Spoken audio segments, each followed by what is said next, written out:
We need the steel so that we can fulfill our obligations on wind farms. All the renewable energies all need steel. What about the environmental impacts of the coal mine?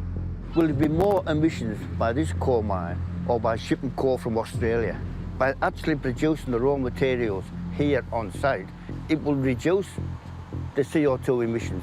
It won't increase the CO2 emissions. Meeting Alan has given me lots to think about.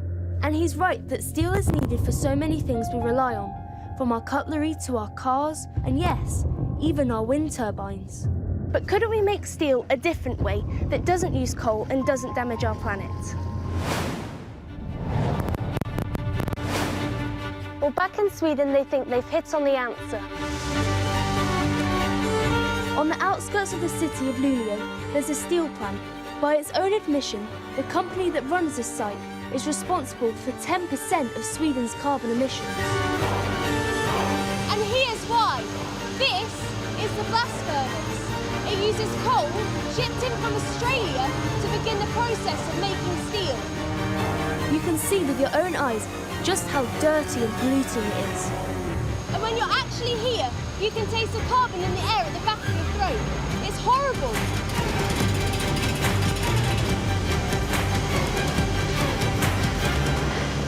But the company has a radical plan to change that, using hydrogen instead of coal. I'm meeting one of the bosses, Martin Pei. This is a world-unique pilot plant. We delivered the first fossil-free steel to Volvo Group. They are going to make a prototype vehicle. Think about making a car or a truck without any carbon footprint. That would be great. So how much do you think this will help us tackle the climate crisis? This is going to make a very big impact because steel industries is one of the industries that emits most carbon dioxide in the world. And if we can solve this CO2 emission from the root cause, this can make the best contribution to solve the climate crisis. So here's what I think. World leaders need to put a stop to new coal mines, not just in Cumbria, but everywhere. We can't keep on going backwards. We need to invest in greener technologies.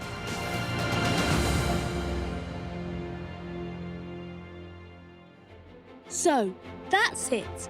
The 6 of us have had our say, and it's time to deliver our message to world leaders. We have to get the billionaires to stop paying for the future of our planet. The key to beat climate change is education. Indigenous people need legal rights to protect our land. Are you listening? Are you listening? Are you listening? Are you listening? Thank you all so much for sharing what you have to say. Your determination to tackle climate change and your high hopes for COP26 couldn't be clearer. If we don't slam on the brakes right now, we're going to go right past the point where we're able to do anything about it. And while there's still a long way to go and still much work to be done, messages like yours leave me more determined than ever to bring about the change our planet needs and the progress that your generation deserves.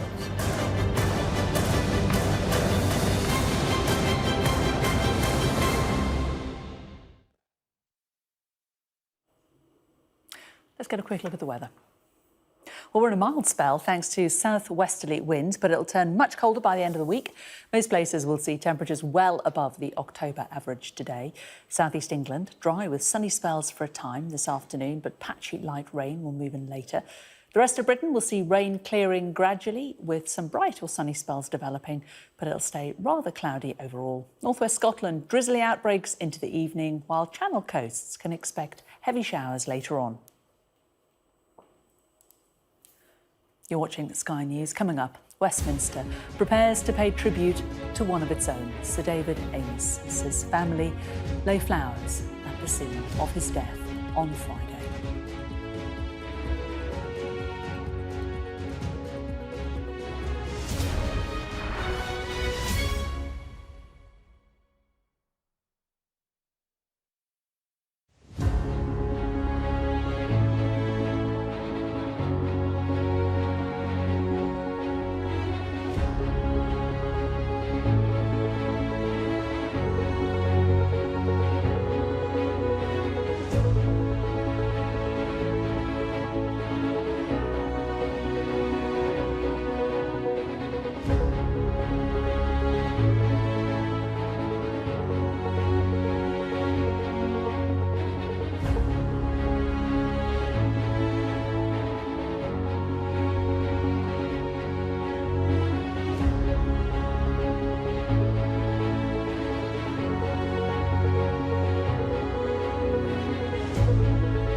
This is Sky News Today. It's 1 o'clock. These are our headlines. The family of Sir David Amess lay flowers at the church where he died as the Prime Minister prepares to lead tributes from MPs to their colleague and friend.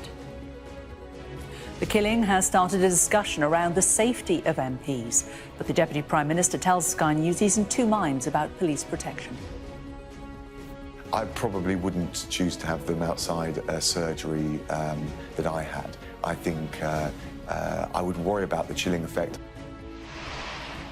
Car giant Ford reveals multi-million-pound plans to transform its Merseyside plant to build electric car parts. At least 22 people are killed after heavy rains lead to flash floods and landslides in the Indian state of Kerala. And in your hands, we'll have a special programme with young activists highlighting the dangers of climate change.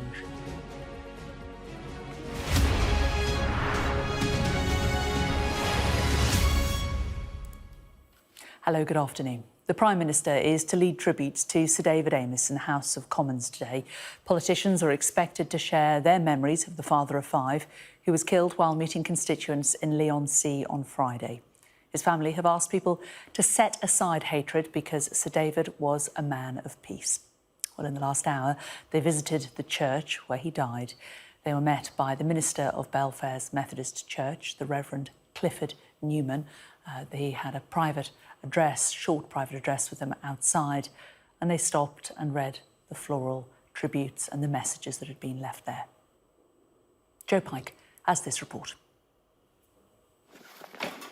As police begin their fourth day of investigations, officers like Sir David Amess's family are still trying to work out why. 25-year-old Ali Harbi Ali remains in custody as detectives focus on 3 addresses in London. Shattered is how the Amess family summed up their grief. In a statement they said, "Strong and courageous is an appropriate way to describe David. He was a patriot and a man of peace. So we ask people to set aside their differences and show kindness and love to all. This is the only way forward. Set aside hatred and work towards togetherness." Today, MPs returned to the tight security of the Palace of Westminster to remember and reflect. Parliament has many different forms and ways it presents itself, and today I think will be one where we're all united in our sadness at the loss of a great colleague and a great friend who dignified Parliament and politics. I think it will be a sombre occasion, and we will remember him. I'm sure we'll try and remember the joyful aspects of a life very well lived and a great servant of the House of Commons. But some worry there is a danger of our democracy being diminished. Bit of the job that we all love is the going out and knocking on doors, the going to community events, being accessible. I do think it's one of the things that makes British democracy quite special compared to some other places where elected politicians are a bit more remote and distant. And we've got a difficult balance to strike between our security and safety, but making sure that we don't lose that special connection that we have. In the House of Commons today, before tributes to Sir David Amess begin, there will be prayers and a minute's silence. Home Secretary Priti Patel will also face questions from MPs, including over whether police forces are doing enough to protect them. And tonight, Boris Johnson and opposition leaders will attend a memorial service at Westminster Abbey. Joe Pike, Sky News. Well, earlier on our breakfast programme, both the Shadow Home Secretary, Nick Thomas-Symonds, and the Justice Secretary, Dominic Raab, told us that more was needed to be done to secure the safety of MPs. Dominic Raab said he would not stop MPs from having access to plain-clothed police officers at constituency surgeries if they requested it. I probably wouldn't choose to have them outside a surgery that I had. I think I would worry about the chilling effect. I'm not sure it's necessary to have that. But those members, potentially, I suppose, women members of Parliament who wanted them, you wouldn't stand in the way of them? Oh, God, no. Should they be armed? Look, I think I can't sit here and legislate or prescribe for every MP. I think anyone that has a real nervousness, a concern. We need to, and the forces are already doing this, the local force needs to sit down with them and see what they can do to provide the concrete security, I mean the objective security going into those meetings, and if we're all looking over our shoulder with trepidation. We've got a bit of breaking news we could bring you. This is coming from the Facebook page of Colin Powell. Now, he is the former US Secretary of State and Chairman of the Joint Chiefs of Staff. Well, according to his Facebook page, he passed away this morning due to complications from COVID-19. The statement on his Facebook page says he was fully vaccinated. We want to thank the medical staff at Walter Reed National Medical Centre for their care and treatment. We've lost a remarkable and loving husband, father, grandfather and a great American. That from the Powell family. Colin Powell, retired four-star general. He served as the 65th United States Secretary of State from 2001 to 2005. And he was, of course, the first African-American Secretary of State. Before the election of Barack Obama as president, Colin Powell and his successor, Condoleezza Rice, were the most highest-ranking African-Americans in the history of the federal executive branch. He also served as the National Security Advisor for the states and as the Chairman of the Joint Chiefs of Staff. He had retired recently, and in his retirement he wrote his autobiography, but he was still carrying out public speaking addresses across the country and abroad, and was also Chairman of America's Promise, which is a non-profit organisation to try to help mobilise people from every sector of American life to build their character and competence. So there will be many tributes undoubtedly coming into him in the current minutes and hours. But for now, all we have is the information from his Facebook page that General Colin Powell, the former US Secretary of State and Chairman of the Joint Chiefs of Staff, has passed away due to complications from COVID-19.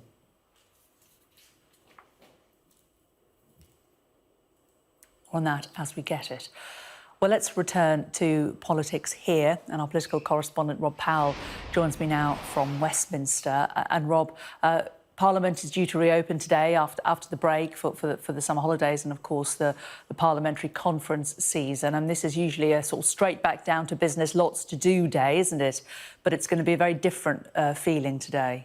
Yeah, there'll be a sombre tone in the House of Commons today. It'll open with Home Office questions, so I imagine a lot of scrutiny to be put on the safety and security around MPs. Then there'll be a few hours where MPs will be able to pay their own tributes to Sir David Amess.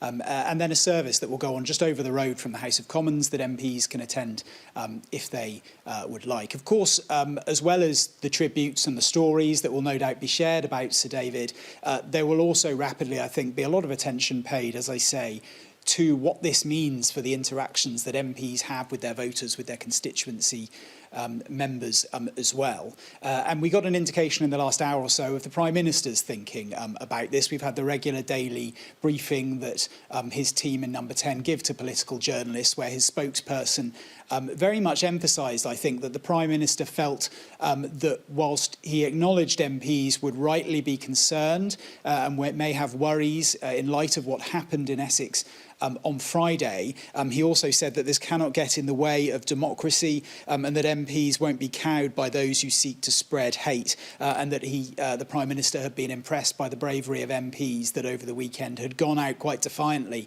and carried on with their duties in their constituencies. But the spokesperson for the Prime Minister also emphasised that this, of course, would be a decision that every MP would have to take about what they now wanted to do in the short term and the medium term. And in terms of security, very much pointed to that review that's been going on that was commissioned by Priti Patel, police officers, chief constables, contacting MPs over the weekend to ask them about their security arrangements. I think set aside from that, alongside that, there has also been a discussion about the tone in which political debate is conducted. And the man that will be overseeing